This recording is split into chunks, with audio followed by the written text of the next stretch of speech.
Iran पर दोबारा से हवाई हमले का खतरा बहुत ज्यादा बढ़ गया है। हमले की आशंका में जारी किया गया नो टाइम।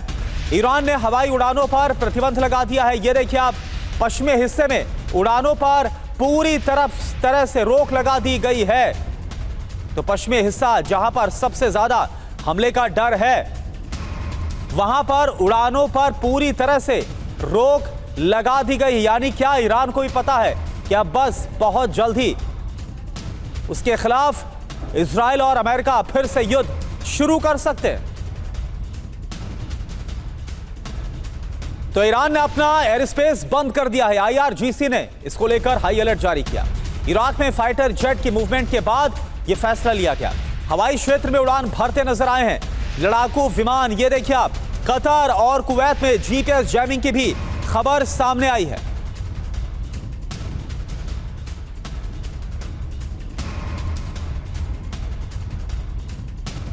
तो ईरान का नो टाइम। अमेरिका करेगा क्या हमला? ईरान ने अपने एयर स्पेस को बंद कर दिया है। यह संकेत साफ तौर पर इशारा कर रहे हैं इजराइल अमेरिका के हमलों की आशंका बहुत ज्यादा बढ़ गई है। सैन्य विमानों और एयर एम्बुलेंस को उड़ान की इजाजत दी गई है। 22 मई की रात से 25 मई सुबह तक नो टाइम प्रभावी है। अंतर्राष्ट्रीय एयरलाइंस को अपना रूट बदलने की सलाह दी गई है। ऑपरेटर्स को एयर स्पेस में अलर्ट रहने की एडवाइजरी को जारी किया गया है। तो आप देखिए, ईरान का नो टाइम अमेरिका की तरफ से क्या हमला होने का यह पुख्ता सबूत है जो ईरान की तरफ से कदम उठाया गया, यानी कि एयर स्पेस को पूरी तरह से ब्लॉक कर दिया गया। एक और बड़ी खबर, बढ़ते तनाव के बीच अमेरिका को ईरान की दो टूक। यूरेनियम संवर्धन पर ना उलझे अमेरिका। यूरेनियम सौंपने की मांग पर कोई समझौता नहीं होने वाला।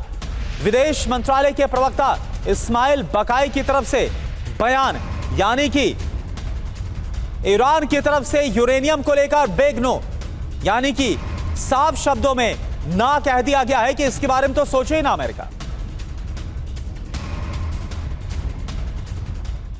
एक और बड़ी खबर, IRGC की खुफिया विंग की अमेरिका को बड़ी चेतावनी। ईरान की धमकियों को गंभीरता से ले। IRGC की तरफ से कहा गया, दुश्मन को ईरान की ताकत का अंदाजा बिल्कुल भी नहीं है। हमने अमेरिका की धारणाएं गलत साबित कर दी हैं।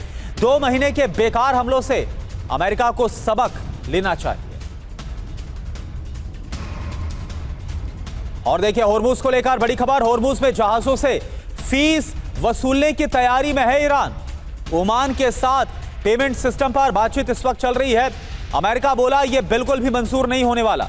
न्यूयॉर्क पोस्ट के हवाले से बड़ी खबर। तो मुस्तफा खामनेई का होर्मुज प्लान क्या है, यह आपके लिए समझना बहुत जरूरी है।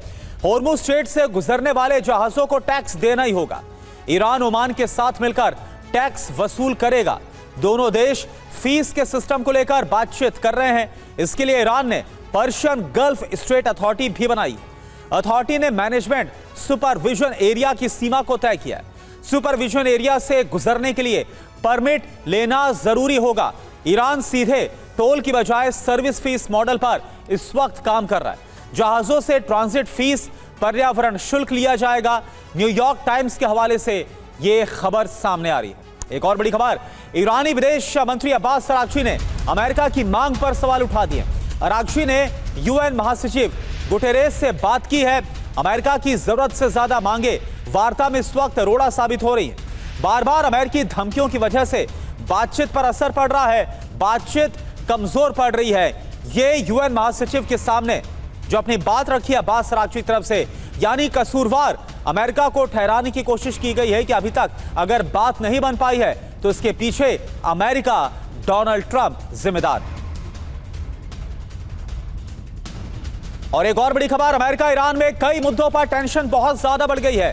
पाक मध्यस्थ कर रहे US ईरान से बात। ईरान शर्तों से पीछे हटने को बिल्कुल भी तैयार नहीं है। विवादित मुद्दे सुलझने तक कोई डील नहीं होगी। तो पाकिस्तान के जो मध्यस्थ हैं वो अमेरिका और ईरान दोनों से बात कर रहे हैं। लेकिन आपको बता दें कि जो विवादित मुद्दे हैं, जब तक वो नहीं सुलझ जाते तब तक कोई डील होने वाली नहीं।